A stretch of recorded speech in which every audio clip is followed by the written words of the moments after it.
مسؤولين hore uga tirsanaa xisbiga mucaaradka ah ee wadani ay maanta waxay shaaca ka qaadeen in gabi ahaan bay xisbigaasi iskaga baxeen kuna biireen xisbiga talada dalka Soomaaliland haye kulmiye waana kuwan iyagoo ka warbixinaya sababaha keenay inay ku biiraan xisbiga kulmiye iyo waxay uga soo baxeen xisbigii hore ay ka tirsanaayeen magacaygu waa ayaan la rabo dhuxul oo ka tirsan xisbiga wadani ahna gudoomiyaha campaign-ka ee degmada Garadag waxaan halka ka cadeynayaa oo shirka jaraa'idanu qabanayna uu ku saabsan yahay inaan iska casilay gudoomiyanimadii campaign-ka xisbiga wadani ee degmada Garadag waxaan kaloo halka cadeynayaa inaan xubnimadii xisbigana sida darteed aan isaga casilay magac dheer carab golaha dhexe ee xisbiga wadani isla markaana madaxa tababarka ee gobolka Sanaag ee xisbiga wadani waxa uu muddo badan aan la soo shaqeynayay ilaa ururnimadiisii xisbiga dhexdiisa in badan baanu u dulqaadanay oo isku daynay inaanu isbedel ballaaran baaxad weyn ka samayno annaga oo ku niyad samayn inaanu isbedel ballaaran ka samayno balse nasiib daro waxay noqotay in taladii nala ka qadiyay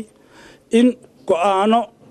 cid gaar ah wadato la tixgeliyay lagana tixgeliyay go'aamadii ay xisbigu wateen waxaanu si toos ah ugu biiray kulmiye sheegaantii baan xoojinaynaa magacaygu waa Xasan Cali Bulaale xubin golaha dhexe ee xisbiga wadani xisbiga muddo 3 sano ah baan la shaqeynayay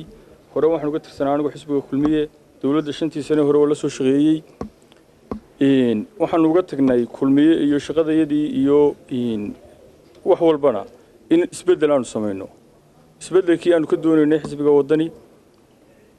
kuwii looga tagay kulmiye ee ugu daraaba xagaana yimi kana tirsanaa golaha dhexe xisbiga wadani waxaan halka ka cadeynayaa inaan ka tagay xubnimadii golaha dhexe xisbiga iyo xubnimadii xisbigaba anigu gudoomiyaha badan baan la taliyay musharxa aan ku Soomaaliland wax ka doonaya arinka masiiriga ee qadiyada jamhuuriyadda Soomaaliland difaac gudoomiyihiisa ka hamranaya ragga talada xisbiga maroosaday way iga hoos qaadi waayay aniga magacayga waxa la Mustafa Maxamed Ismaaciil waxaan ka tirsanahay golaha dhexe wadani maanta laga bilaabana xilka isaga ah waan iska casilay iyo xubnimadii xisbigaba waxaan ku biiray xisbiga muxaafidka ah ee kulmiye magacaygu waa Cabdikariin Qaalib Cabsiye ku magac dheer Indhaare waxaan in badan ka tirsanaa xisbiga wadani oo aan aad ula shaqeeyay meelo aan wadani gaadhin oo gobolada bariga sida deegaanka galbeedka Ceelaf Weyn ilaa Huluul ilaa Xeeb waxaan ahay xubin golaha dhexe ahna loona magacaabay xubnaha campaign-ka ee gobolka Sanaag marka koobaad xubintii golaha dhexe waan baneeyay waxaan kaloo aan baneeyay oo aan ka tagay oo maanta cadeynaya xubintii campaign-ka gobolka Sanaag